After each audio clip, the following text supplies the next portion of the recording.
Welcome to the Recovery Cast, brought to you by Hills and Rangers Private.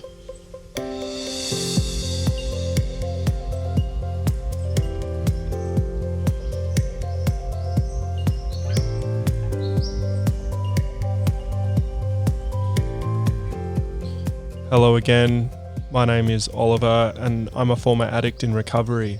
Welcome to the Recovery Cast brought to you by Hills and Rangers Private. The Recovery Cast is a podcast created by people in recovery from addiction for people in recovery from addiction. There are many definitions of addiction, but we keep it simple. Addiction to us is when people use alcohol, drugs, or certain behaviours repetitively to their detriment, basically when it's a problem for them and their families. Therefore, an addict is not necessarily someone using a needle in a dark laneway, and an alcoholic is not necessarily a homeless man in a park. Recovery for us means using an active daily process or program to deal with alcohol use disorder, substance use disorder, or other behavioural addictions. People in recovery are committed to complete abstinence. This daily process is as important to being able to live normal lives as daily dialysis is for people with kidney problems. This podcast is meant as a support tool for those in recovery.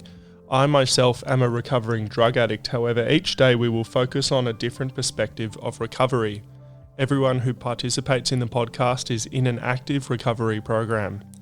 We are not affiliated with any one recovery methodology and will focus on a variety of different types of recovery, including 12-step recovery programs such as Alcoholics Anonymous and Narcotics Anonymous, and other methods such as Smart Recovery, Celebrate Recovery, Recovery Dharma, Cognitive Behavioural Therapy, and more. And a quick disclaimer, this podcast is intended to be informative. A podcast alone cannot support your sobriety and recovery, so we suggest it only as one component of a daily recovery routine. For more information on what recovery is, go to www.rehab.melbourne.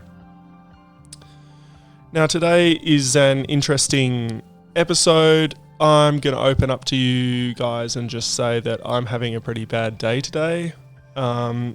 It's that usual stuff. It's a tale as old as time for me that some things have happened that are beyond my control today, and I didn't like it. And I just wanted to talk about it because I think it's something that can be used as a sort of tool to talk about how to deal with it. And I want to open up to you guys and maybe some people can benefit from, my experience today. Ridiculous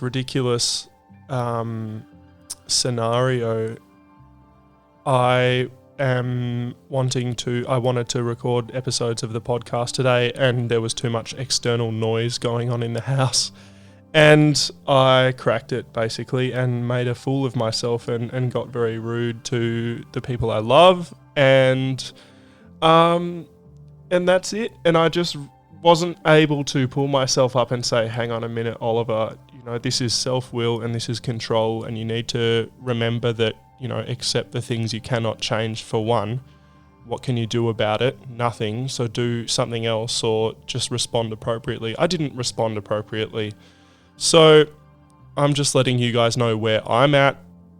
Sometimes, even though I'm over 4 years clean, I do make mistakes and I'm finally alone at home, and when my loved ones get back, I'm going to have to make some amends, and that's how it is done in recovery. I made mistakes and I was wrong and I'm going to promptly admit it, and it would have been easier just not to do that in the first place, but here we are.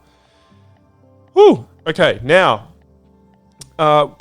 what I was intending to talk about for this episode is the Alcoholics Anonymous daily reading, which is from Daily Reflections, and it is entitled Slipping Fast. It's for November. I was slipping fast for November 19. We AAs are active folk, enjoying the satisfactions of dealing with the realities of life, so it isn't surprising that we often tend to slight serious meditation and prayer as something not really necessary. 12 Steps and 12 Traditions, page 96. I had been slipping away from the program for some time, but it took a death threat from a terminal disease to bring me back, and particularly to the practice of the 11th step of our Blessed Fellowship. Although I had 15 years of sobriety and was still very active in the program, I knew that the quality of my sobriety had slipped badly. 18 months later, a checkup revealed a malignant tumour and a prognosis of certain death within 6 months. Despair settled in when I enrolled in a rehab program, after which I suffered 2 small strokes which revealed 2 large brain tumours. As I kept hitting new bottoms, I had to ask myself why this was happening to me. God allowed me to recognise my dishonesty and to become teachable again. Miracles began to happen, but primarily I learned the whole meaning of the 11th step. My physical condition has improved dramatically, but my illness is minor compared to what I almost lost completely. Wow, that's a really interesting reading. It's very sad, but for me, it's very interesting because my behaviour today, as I was talking about before, is probably because I've let my program slip over the last couple of days and I haven't been doing any of that prayer and meditation.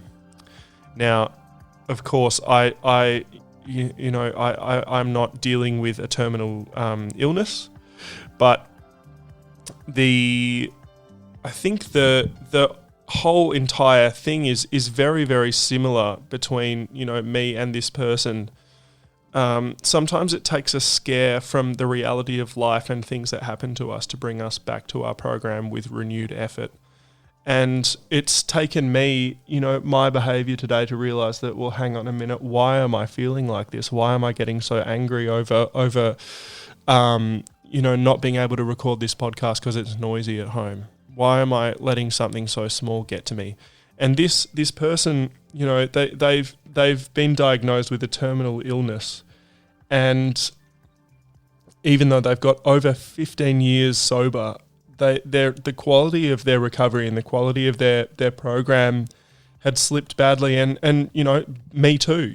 That even just over a week or so of not doing the program to the best of my ability, my recovery has slipped. And if we let that happen too much, then of course we're going to risk relapse. And it doesn't matter whether you've had 15 years like this person, 4 years like me, 30 days, doesn't matter. The recovery program is so important to be that it needs to be maintained, and it takes a lot of effort. It takes a lot of effort. I have been sort of cruising through my life and not putting a lot of effort in, and that's probably why I'm feeling like this.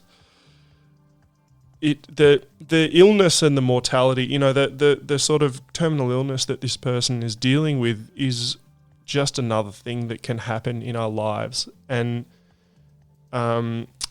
we can choose to use our program to deal with them, or we can choose to let our addiction take over and destroy our lives along with whatever else we are dealing with. So I have had a scare of my, my behavior of acting out today, and I realized that I need to re-invite myself back into the program. I'm going to do a meeting this afternoon, and I'm going to do some prayer and meditation, and I guarantee, I know this works. It's a tried and tested recipe. For me, I feel better, and I'm going to make these amends later, and lo and behold, I bet you, and I'll check up with you on the next episode to tell you how that actually went. I'm not a superhuman. I'm not perfect, and nobody is. Even this person who's got over 15 years clean in the reading, they're still suffering and they still go through that stuff. And I have actually had in my life recently, there are 2 people that I know, and one of whom that I'm close to, who are in recovery and who have been diagnosed with a terminal illness, and both of those people have not let their situation get the better of their recovery, and they're still in recovery, and in fact, their recovery program has actually helped them deal with an incredibly, incredibly difficult time for them and for their families. And that's just something that happens in recovery. The miracles of what we go through and what we learn, and that self-inquiry and growth, spiritual growth and emotional growth is so precious, because if we can survive anything, we can even survive our own deaths clean, if that makes sense, which it kind of doesn't. But there would be a lot of people out there faced with a diagnosis like that would just check out and do incredibly harmful things, whether it's go back out there and relapse or just act in ways that are really not spiritual. And the people that I've known in recovery who have been faced with something like that have because of their recovery program, they've actually faced it head on with a really beautiful spiritual outlook and surrender, and their suffering has been, even though they have suffered, it has been beautiful, and they've actually been able to connect with the people around them and say goodbye. And that is just something that's so precious, and that's what we get in recovery. There are people who pass away, and they're in recovery when they pass away. So there's a chip that you get in 12-step fellowships that is the infinity chip, and it's actually it means that you're clean forever. When you pass away, if you're clean, you'll be clean forever because you never relapsed, and that's what we get in recovery. Even though, you know, we are all mortal and we all face the end of our lives at some stage, whether it's soon or not soon, you know, in the future. We have this incredible experience, incredible experience of growth, and we just learn, and we get to experience our lives in a beautiful way.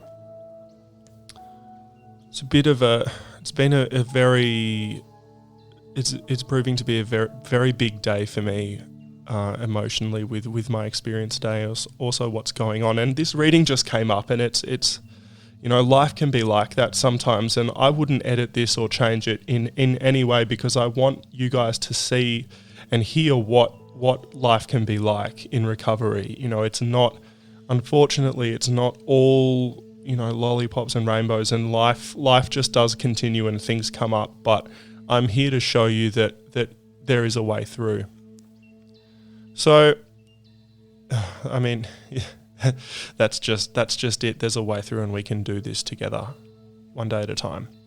Now, I'm going to take a quick break, and we're going to talk about the importance of sleep and a little bit about sleep science. Stay tuned. You're listening to the Recovery Cast by Hills and Rangers Private. Now playing daily on iTunes, Spotify, and YouTube. For more shows, visit us at www.rehab.melbourne.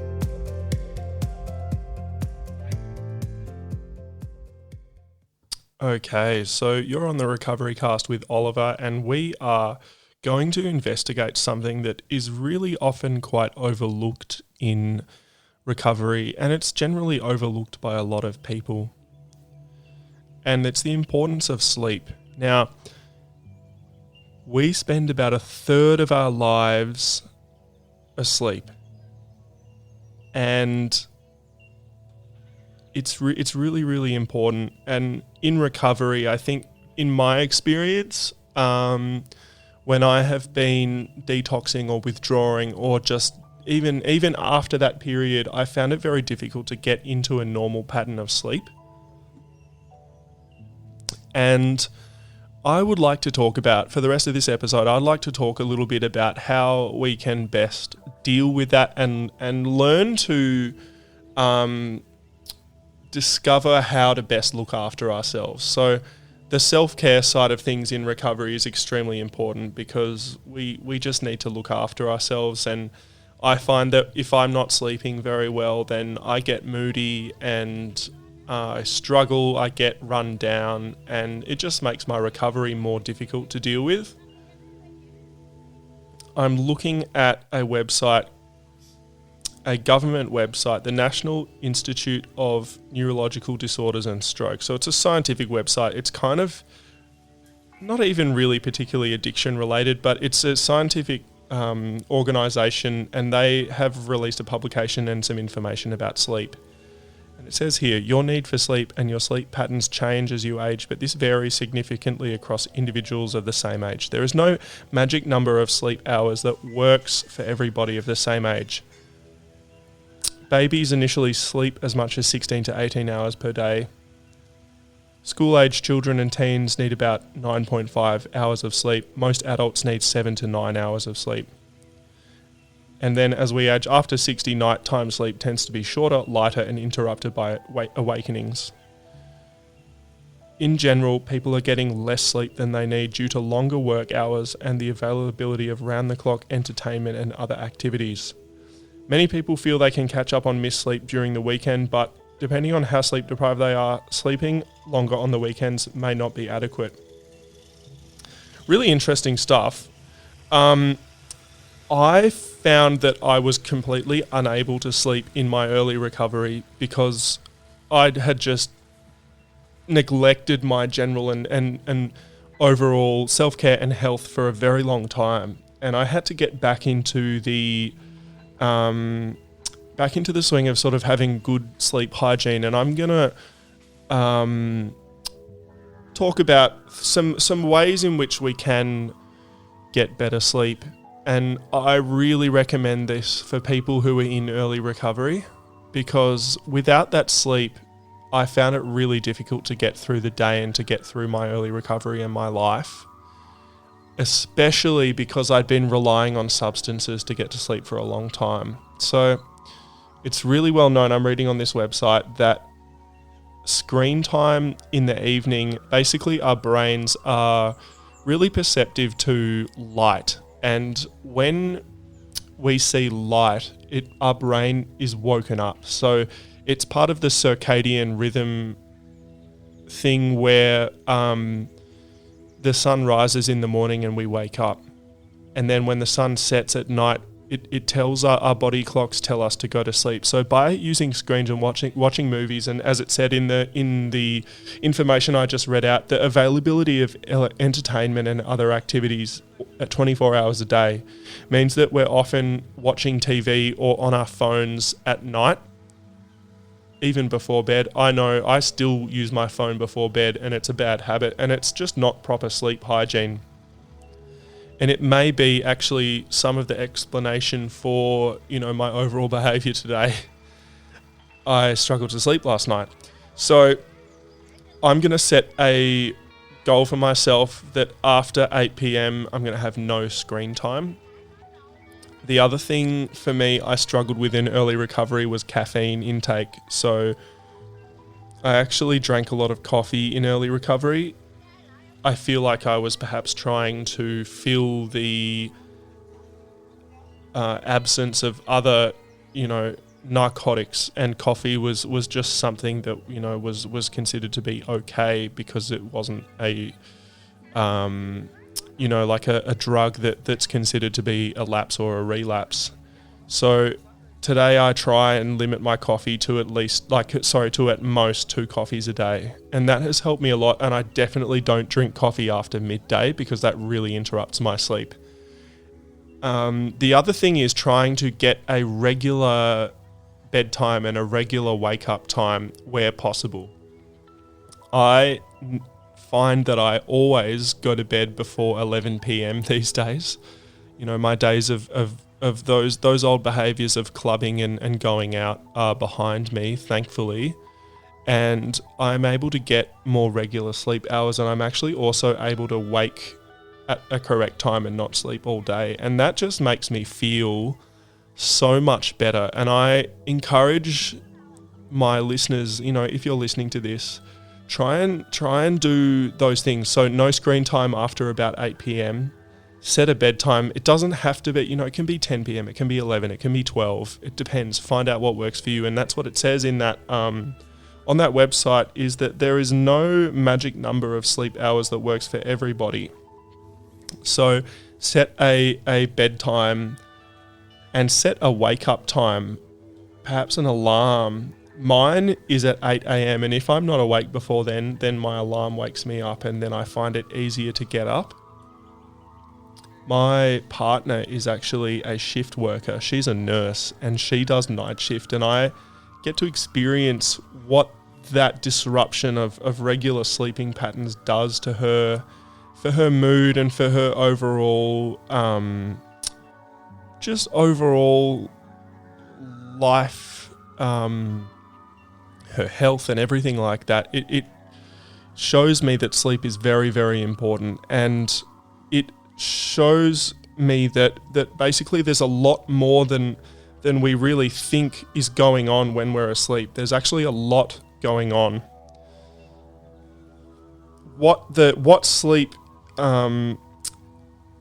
does is it's a really important part of our daily routine. It's important to a number of brain functions, including how nerve cells or neurons communicate with each other. In fact, your brain and body stay remarkably active while you sleep. Recent findings suggests that sleep plays a housekeeping role that removes toxins in your brain that build up while you're awake. Everyone needs sleep, but its biological purpose remains a bit of a mystery. Sleep affects almost every type of tissue and system in the body, from the brain, heart and lungs to metabolism, immune function, mood in my case, and disease resistance. Research shows that a chronic lack of sleep or getting poor quality sleep increases the risk of disorders including high blood pressure, cardiovascular disease, diabetes, depression, and obesity. Sleep is a complex and dynamic process that affects how you function in ways scientists are now only beginning to understand. So, really interesting stuff. I am going to maybe spend a little bit more time on a subsequent episode talking about sleep, but I just definitely find that it's a really important thing for me and my overall health, my mental health, and the maintenance of my sobriety and my recovery. It's not something that we can just sort of take for granted and not keep in mind. So my suggestion in today's episode is to limit screen time after 8 p.m, set a regular bedtime and a regular wake up time, and avoid coffee after midday. If you're not doing those things and you're mixed up with your bedtime and your waking time, and you drink a lot of coffee in the evenings, and you're on your phone or your computer at night, then the chances are, and the more of those things that you are doing, the chances are your sleep will be disrupted. So if you try and do those suggestions, see what happens. I'm going to try and do the right thing. My sleep time and my waking time is pretty good, but the screen time is something I have to limit. So I will keep you guys updated on how I go with that. And in the meantime, I think it's just something to really be aware of and practice that self-care, and sleep is a huge part of that because it's a third of our lives. So anyway, it's been a tumultuous day for me. I'm going to let you go. Thank you for listening to another episode of the Recovery Cast, brought to you by Hills and Ranges Private. If you have any questions or want to get in touch, please go to www.rehab.melbourne. I hope you have a good day, and I will see you on another episode. Cheers. Thank you for listening to the Recovery Cast. For more, visit us at www.rehab.melbourne.